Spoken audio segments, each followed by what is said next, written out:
This video is to explain how the siphon works, the bilge siphon works on a jet ski. So you have a little pickup box, it's got holes in the bottom, and so the water in the hole, if you have any water that gets in there, it's going to pull it out. As you're riding along, that water gets pushed to the back. And on the back of the pump, there is a hose that is connected to the hole. The other side is connected to this hole. And so as the water is getting pushed through, it's creating suction, pulls any water out. There's a little plastic fitting. There's a small little hole in here. This is an anti-siphon hole. It's so that when your ski is just sitting and the engine is off, that the water doesn't backflow, it doesn't siphon, because this pickup is sitting lower than the fitting on the jet pump. So this is to break that siphon, but you don't want to drill it out and make it bigger, because then when the suction is pulling on this, it's just going to pull here instead of pulling the water out. So sometimes if I want to make sure this is cleaned out, I'll pull this hose off and I'll hook up a garden hose and put it in here, turn on the hose, and it kind of flushes this out. The same thing, you can unhook this hose. You want to be careful because these are plastic, they can be brittle, so you want to be careful.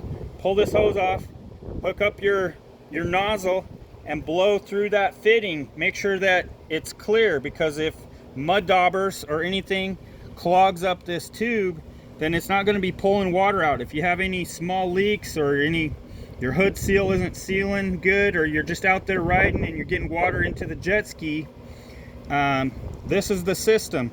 So all it does is pick up water from the lowest point, it gets pushed back, pulls it up this hose, pulls it out here, pulls it out the pump. That's the straight fitting on the pump. On the side of the pump, there's a little brass fitting. Now I like to take and put a mark on here with the marker. I take this fitting off and I get a 17/64 inch drill bit. I'll put this in a vise and I'll drill both sides. It opens this fitting up a little bit.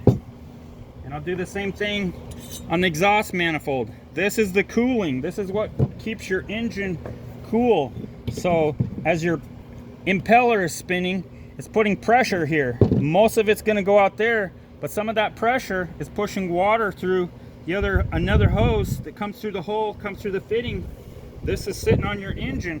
That's going to be your cooling water. So if you have a problem with it being clogged up, same thing, you can pull that off, put some compressed air, blow it out, make sure that it's not clogged, because your engine's going to overheat.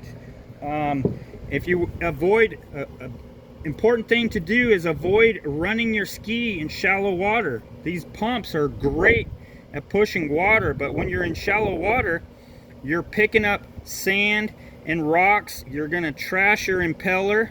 These impellers cost $200-300 now. If you have to get another pump, it's a lot of hassle to buy another pump. You can't buy them new, $150-200. So you can do $400 or $500 worth of damage running your engine in shallow water. The other thing, these things suck up sand. Even if you don't suck up rock, it'll suck up sand, and it's going to go through this small little fitting. It's going to go into this small little fitting. It can clog up the hose. It can clog up the cooling passages on your engine and cause all kinds of problems. So avoid running your engine in, for me, it's a waist deep water. I shut it off, because if you're sucking up sand and rocks, you're just tearing things up. So that's how the bilge pump works on a jet ski.